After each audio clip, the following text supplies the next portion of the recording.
Do we need to protect Daddy Musk from his arch-nemesis? Or are we getting way too involved in the personal life of a man who won't even acknowledge us?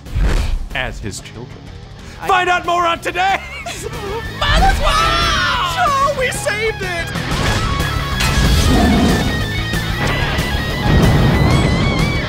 What am I doing? I don't know. Diddling a spider? Why would that be a spider? Hey man, I'm not a spider doctor over here. If you're trying to step to our dare, then we want to tell you to back off. We're talking to you, Peter Beck, founder of spaceflight company Rocket Lab. Space is musky. That's what we want. Yeah, dude, if you want to build and design your first rocket at age 18 and test it out by strapping it to your little bike, then, well, that's actually pretty cool. Wow, that's impressive. Yeah. If you want to raise money from a man named Mr. Rocket, his real name, in order to develop lightweight and space-worthy rockets from 3D printed parts, then, well, I mean, yeah, it's pretty cool. Yeah, and while it would be fun for Elon Musk to have an arch enemy, I get the feeling that these two would actually kind of probably wind up getting along, weirdly. Yeah, the goal of Rocket Lab is to create an option for extremely cheap, extremely light space launches. The hope is to be a more affordable option for space launches as technology allows satellites to get smaller and smaller. Now, Rocket Lab's main vehicle, the Electron, is powered by 9 of their Rutherford engines and is 56 feet tall and 4 feet across with a carry weight of 500 pounds. Wow! I thought you would Rutherford be tripping if you told me that was a real rocket size just a few days ago. Contrast that with SpaceX's Falcon 9 that is 230 feet tall and 12 feet across, and you can see they're different. Yeah, Musk definitely has the bigger rocket. Yeah, I think there's no real length limit. Rocket Lab is still in the testing phase, but they're currently prepping for commercial launches, which will happen at their private launch facility in New Zealand. A Rocket Lab launch will cost you a cool $5 million, and they'll eventually want to launch 1 rocket a week. We're sorry. I'm not. What's funny about that? Now I know what you're thinking, everybody. It's summer out there.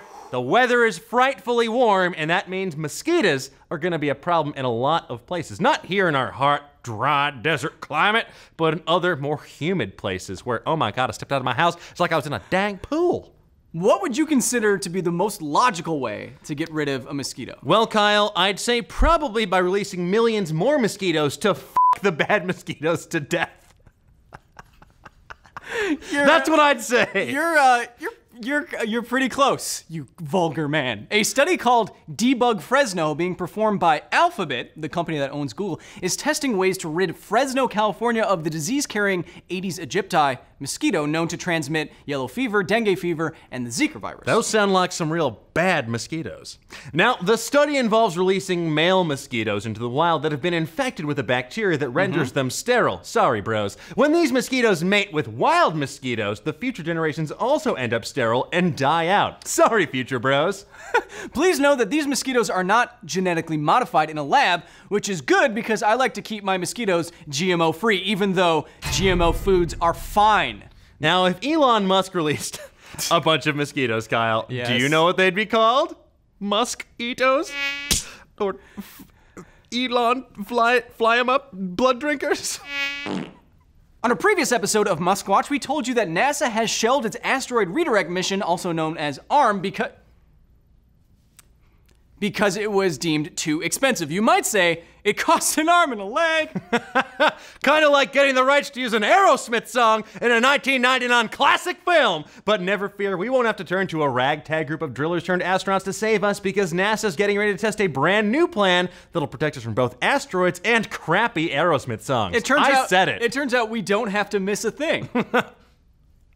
The double asteroid redirection test, also known as DART, because everything funded by taxpayer money needs a cool acronym or else Hell yeah! or else they lose interest, involves shooting a rocket traveling at 6 kilometers per second into an asteroid, hoping to affect the path of 2 asteroids. Now, come to think of it, just slamming the ship as fast as possible into the asteroid would have been an infinitely more satisfying way to end Armageddon. It's like the Quad City DJs told us, come on and slam, and welcome to the jam. Slam, jam, asteroid. Blam. And before we go, it's time for your must-see moment of the week. Must-see.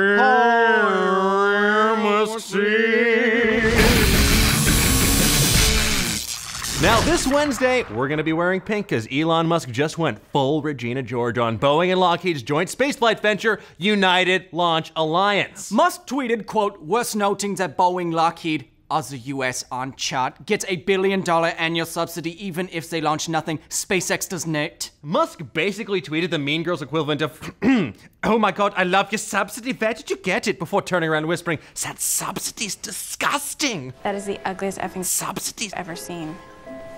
And that's all the time we have for this episode of Muskwatch. Bye. Bye.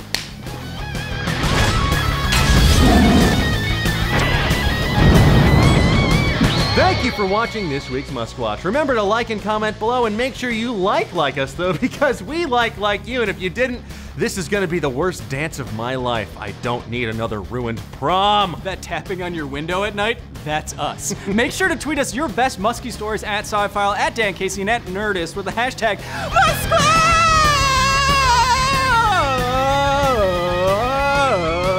I have a tambourine. Oh, I Add it in post. thought you were controlling me. Muskwatch.